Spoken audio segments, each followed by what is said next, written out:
Hello everyone, welcome back to GK Today. This is Priya Verma and very good morning. I hope you all are doing very well and staying happy and healthy. So आज date हो चुकी है 7th of December 2024 और हमें start करना है आज की जो टॉप न्यूज है उनका question form में analysis. And all these questions are part of daily 20 MCQ series which is available on GK Today application. So first of all, इस सेशन को हम वन डे एग्जाम के पैटर्न से start करेंगे and इसका answer आपको मुझे देना है so the question is consider the following statements about PM Pranam scheme so last session में हमने पीएम प्रणाम स्कीम को डिस्कस किया था and you have to answer which one is correct and which one is wrong. So the first statement is PM Pranam scheme that reduces chemical fertilizers, promotes eco-friendly alternatives for green growth, launched on 28 June 2022 by the Niti Aayog. So NITI Aayog ने launch किया था PM Pranam scheme को 2022 में 28 जून को and aim is chemical fertilisers के use को reduce करना है. सेकंड स्टेटमेंट इज इसके लिए जो बजट एलोकेट हुआ था वो 10,000 CR था. Third statement is 10% inclusion in bioproducts mandated. So bioproducts में 10% inclusion को mandatory कर दिया गया था, आवश्यक कर दिया गया था and 5172 lakh CR का allocation किया गया था under FAME scheme for PM Pranam scheme. So तीनों statement में से which one is wrong and which one is correct, you have to answer in the comment box. Now start करते हैं आज का session with the very first one. The first one is the Trans-Himalayan Multi-Dimensional Connectivity Network is an economic corridor between which two countries. So किन दो countries के between THMDCN एक economic corridor है. Answer is option number B, Nepal and China. So recently Nepal and China ने एक MOU sign करा है. MOU का नाम है the Trans-Himalayan Multi-Dimensional Connectivity Network और इसे sign करा है नेपाल की PM KP शर्मा ओली ने and THMDCN overall it's a part of China's Belt and Road Initiative जिसे द सिल्क रूट के नाम से भी जाना जाता है एंड इस प्रकार BRI के तहत चाइना और नेपाल प्रोजेक्ट्स पे काम करेंगे just like China Nepal railway and highway construction so that दोनों कंट्रीज के बिटवीन ट्रेड को बढ़ाया जा सके, कनेक्टिविटी को बढ़ाया जा सके, ट्रांसपोर्ट को डेवलप किया जा सके. सो ओवरऑल चाइना की स्ट्रैटेजी है नेपाल के तहत बे ऑफ बंगाल तक अपनी रीच को बढ़ाना है प्लस ग्लोबल लेवल पर मार्केट को डेवलप करना है सो दैट ग्लोबल लेवल पर वो डिफरेंट कंट्रीज के साथ इजीली ट्रेड कर सके, ट्रांसपोर्ट को बढ़ा सके और अपनी इकोनॉमी को स्ट्रेंथ दे सके. और इसी के लिए चाइना ने 2013 में BRI the belt and road initiative को स्टार्ट किया था. राइट. सो एग्जाम में क्वेश्चन पूछा जाता है who launch the belt and road initiative and it is by Xi Jinping and the year is 2013. इस एमओयू को अगले 3 साल के लिए साइन किया गया है. After 3 years Nepal will decide continue करना है या नहीं करना है. जैसे अभी रिसेंट अपडेट आई थी कि इटली ने इस प्रोजेक्ट को एंड कर दिया है. इटली जो पार्ट था BRI का बट अब नहीं है. रिसेंटली 2024 में इटली हट चुका था चाइना के बेल्ट एंड रोड इनिशिएटिव का. एंड आल्सो BRI से रिलेटेड एक नेगेटिव न्यूज भी हमने देखी थी एंड दैट इज श्रीलंका के लिए थी कि चाइना ने फर्स्ट ऑफ ऑल श्रीलंका में BRI के साथ ट्रांसपोर्ट एंड ट्रेड को बढ़ावा दिया. देन उसके लिए काफी सारे लोन्स प्रोवाइड किए गए श्रीलंका को बट जब श्रीलंका उस लोन को चुकाने में असफल रहा तब चाइना ने श्रीलंका के हम्बनटोटा पोर्ट को कंट्रोल किया.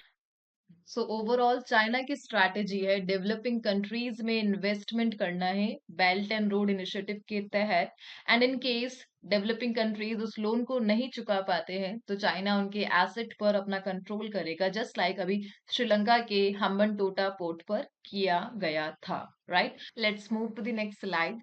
सो रिसेंटली जो कॉरिडोर्स न्यूज में थे हम उनका रिवीजन करेंगे, रिव्यू करेंगे. So recently, with city in Colombia has successfully reduced its average temperature by 2 degrees Celsius using green corridors, and the city is Medellin, Colombia की सिटी थी मैडलीन, जिसने अपना टेम्परेचर 2 डिग्री सेल्सियस तक कम कर लिया। Next is the Eastern Maritime Corridor connects which two cities of India and Russia, that is Chennai and Vladivostok. And the answer is Chennai and Vladivostok. Recently, Sigur Elephant Corridor, which was in news, is located in which state? So, Sigur Elephant Corridor, ये Tamil Nadu में located है.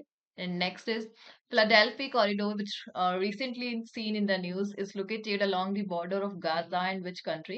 And the other country is Egypt. Egypt और Gaza country के जो border है, वहाँ पर है Philadelphia Corridor. Next is recently how many new greenfield industrial smart cities have been approved under the National Industrial Corridor Development Program, and total 12 greenfield industrial smart cities को approval मिला है. And again ये repeated question है. Next is recently the Dhangar community of which state demanded a grazing corridor, और ये जो demand आई है ये महाराष्ट्र से आई थी. डिमांड है ग्रेजिंग कॉरिडोर की. Right, let's move to the next one. Next is She Box portal is developed by which ministry? So recently किस ministry ने develop किया है She Box portal को? And the answer is option number A, Ministry of Women and Child Development. And इसके लिए महाराष्ट्र ने एक registration system को develop किया है so that complaints को easily register की जा सके and internal and local committees का सपोर्ट दिया जा सके. ऐसे लिस्ट भी इस सिस्टम में इंक्लूडेड है. एंड बेसिकली इसके लिए जो कॉपरेशन है वो किया गया है नोडल ऑफिसर्स के साथ, एंड रियल टाइम कंप्लेंट्स को अपडेट किया जाएगा, एंड विथ इन 90 डेज में जितनी भी इंक्वायरीज होंगी उन्हें कंप्लीट किया जाएगा. इसके लिए इंश्योर करता है महाराष्ट्र का ये portal, that is she box portal. And आपको मिनिस्ट्री ध्यान रखना है, वुमेन एंड चाइल्ड डेवलपमेंट का सपोर्ट मिला है महाराष्ट्र के इस पोर्टल. एंड इसके लिए जो एक्ट है वुमेन सेफ्टी के लिए, that is the sexual harassment of women at work place act 2013. सो इस एक्ट के तहत काम करेगा she box portal. And also 2013 में इसे लॉन्च किया गया था. राइट, सो रिसेंटली जितने भी पोर्टल डेवलप किए गए हैं डिफरेंट मिनिस्ट्रीज के द्वारा, हम उनका रिव्यू करेंगे so that last data recall हो जाए. So first one is e-Dakhil portal, which was seen in the news, is associated with which sector? So e-Dakhil portal ये consumer complaint से associated है. What is the primary objective of the Vision portal recently launched by government? And Vision portal का primary objective आपसे पूछा जा रहा है to empower underprivileged youth through education, skill development and sustainable livelihood. So जो under privilege youth है, unemployed youth है, उन्हें एम्पावर करना है education, skill development and sustainable livelihood के साथ. Next is what is the name of the portal launched to improve ground water management in India? And that is Bhuneer. Bhuneer एक portal है so that ground water management को improve किया जा सके. Emigrate V 2.0 web portal and mobile app को किस ministry ने launch किया था? MEA ने लॉन्च किया था. युवा संगम पोर्टल को किसने लॉन्च किया था? And it is by ministry of education.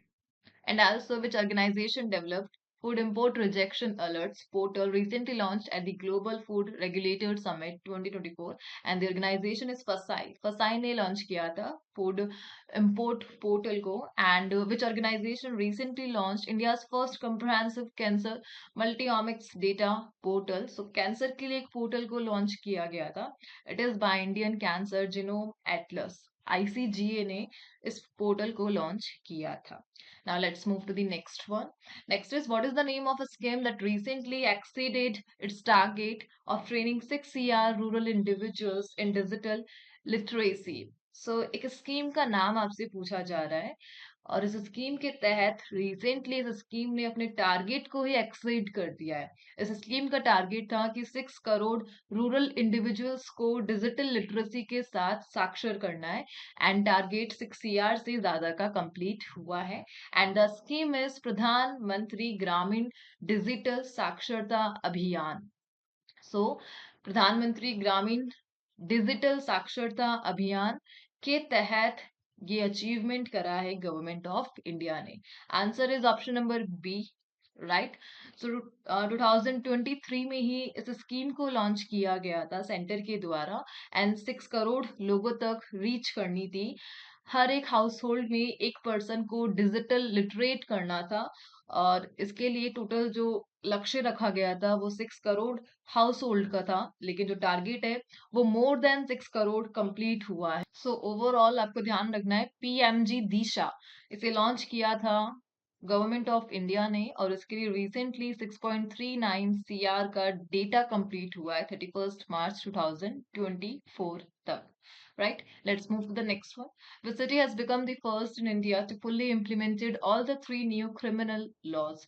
So first of its kind का question. So recently Prime Minister Narendra Modi ने अनाउंस किया था एक ऐसा शहर जिसने इम्प्लीमेंट किए हैं तीनों न्यू जो क्रिमिनल लॉज है जो अभी रिसेंटली लॉन्च हुए थे, all the three new criminal laws को अप्लाई करने वाला पहला city of the country, and the answer is option number B, Chandigarh. So Chandigarh बन चुका है ऐसा शहर जिसने अपने सिटी में all the three new criminal laws को इम्प्लीमेंट कर लिया है, लागू कर लिया है।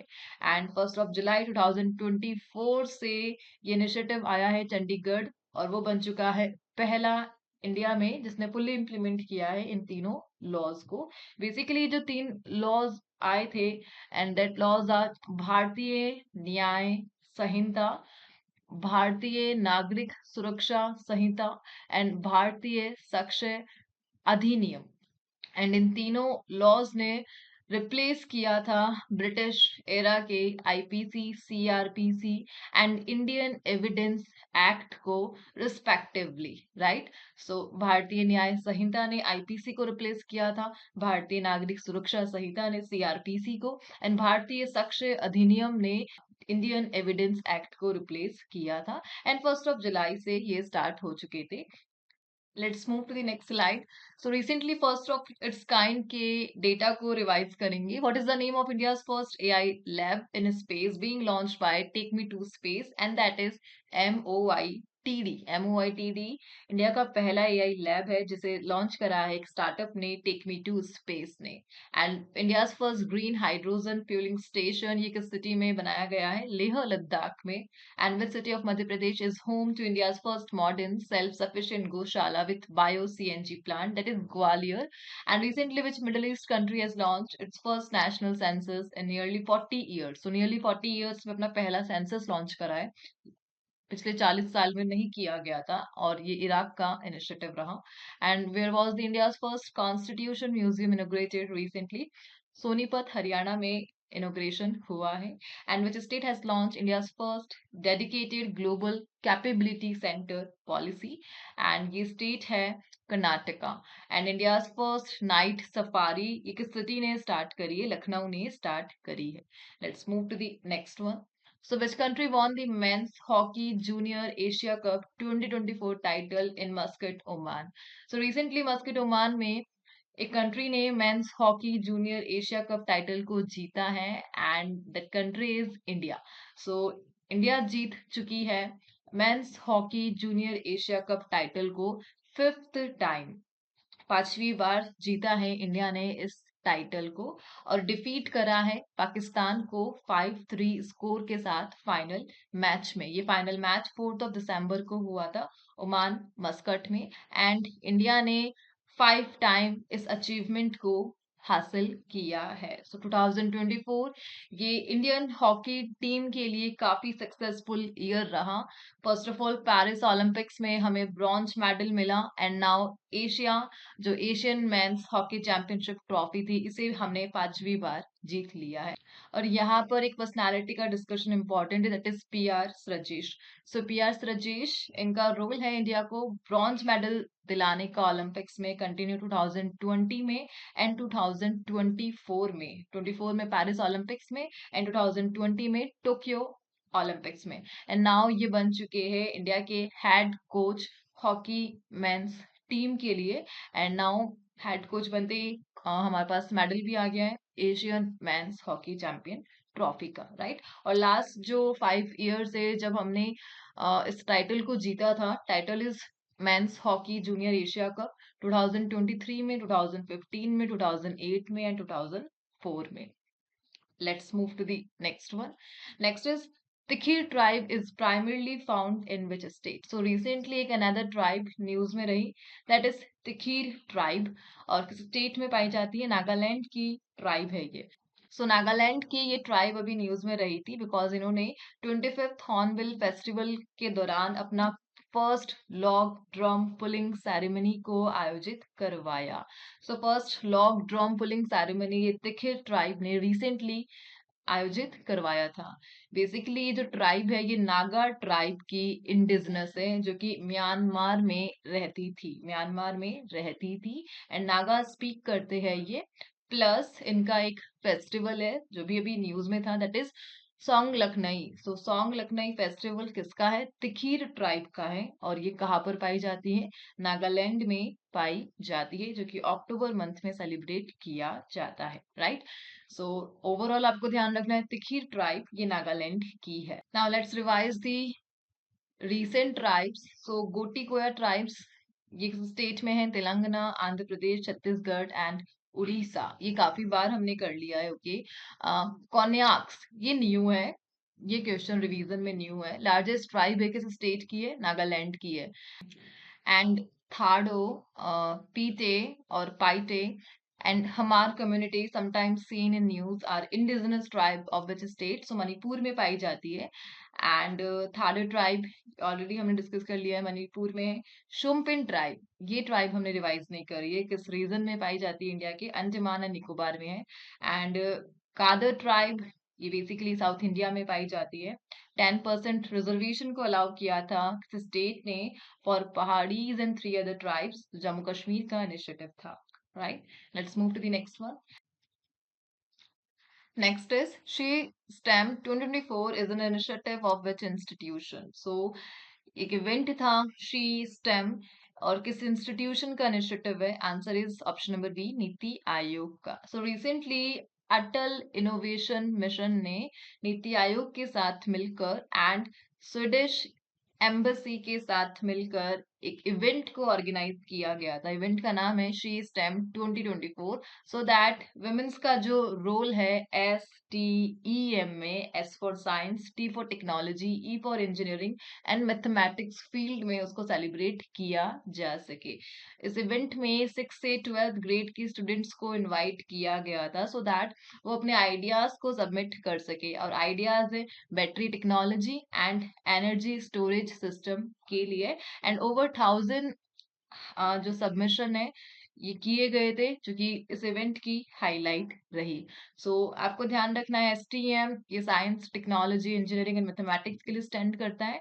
एंड रिसेंटली नीति आयोग ने अटल इनोवेशन मिशन के साथ मिलकर इस इवेंट को ऑर्गेनाइज किया था. And also Atal innovation mission किस ईयर में लॉन्च किया गया था? 2016 में लॉन्च किया गया था. Let's move to the next one. Next is which organization has launched the World Drought Atlas? So World Drought Atlas को किस organization ने release करा है? Answer is option number B, UNCCD, United Nations Convention to Combat Desertification. So इस report में 2050 तक क्या होने वाला है ये प्रेडिक्ट किया गया है. So as per this report 75% जो ग्लोबल पॉपुलेशन है वो सूखे से अफेक्ट हो जाएगी 2050 तक. एंड इसे लॉन्च करा है UNCCD ने एंड यूरोपियन कमीशन ने.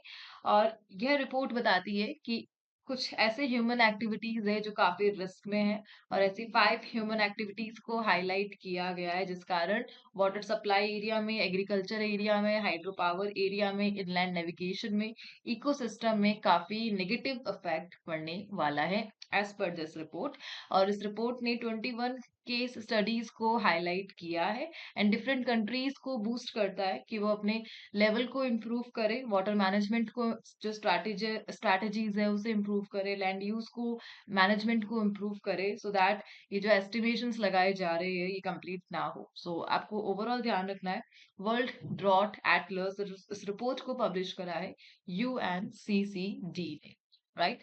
सो नाउ यहाँ पे हम बात कर रहे रिपोर्ट्स की. सो रिसेंट जो रिपोर्ट्स न्यूज में थी उनका रिव्यू करेंगे सो दैट लास्ट डेटा आपको याद आ जाए.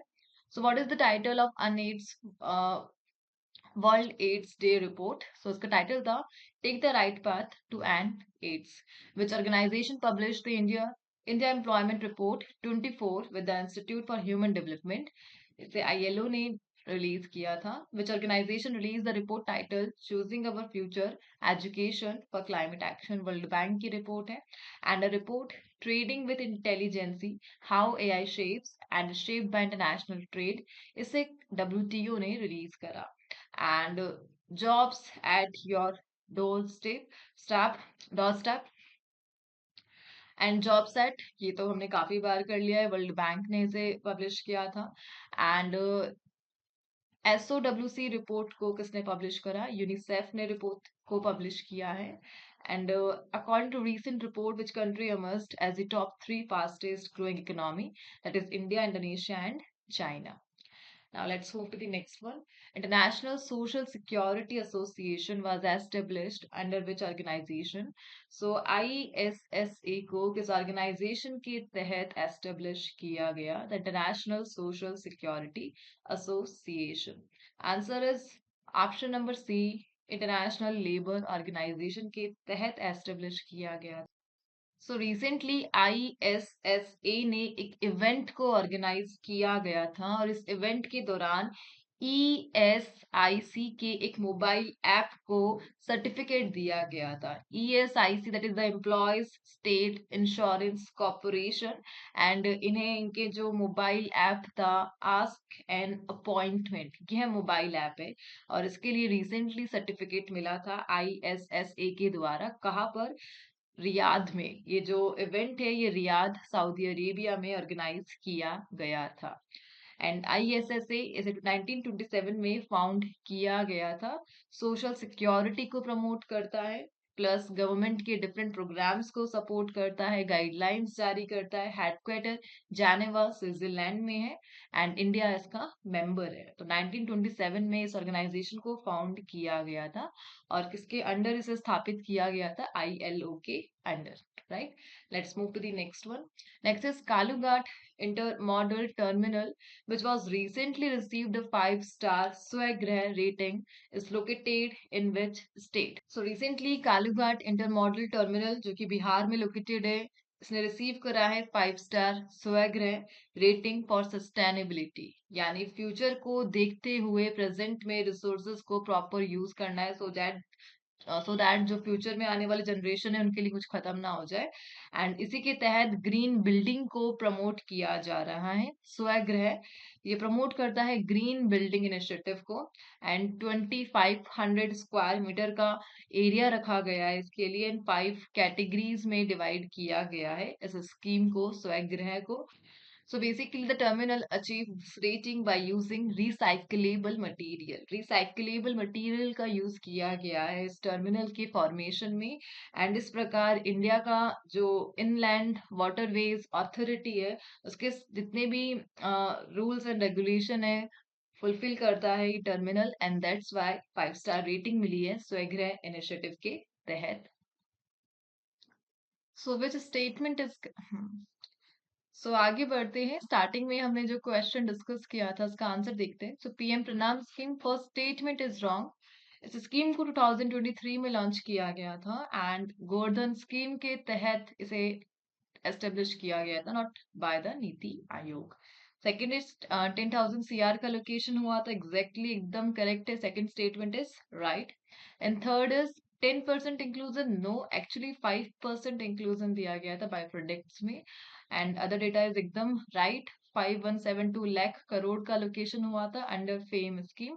एंड ओवरऑल गोवर्धन स्कीम के तहत 10,000 CR का लोकेशन हुआ था PM प्रणाम स्कीम के लिए, जिसका जो मेन ऑब्जेक्टिव है केमिकल फर्टिलाइजर्स को रिड्यूस करना है. राइट, नाउ इस सेशन को हम यहाँ पर ओवर करते हैं एंड मूव करते हैं आज के क्विज के क्वेश्चन स्लाइड पर. आज के क्विज के questions related international current affair से एंड इनके आंसर आपको कमेंट बॉक्स में देने हैं. फाइन, एंड मिलते हैं नेक्स्ट सेशन के साथ. Till then please do revision and take care.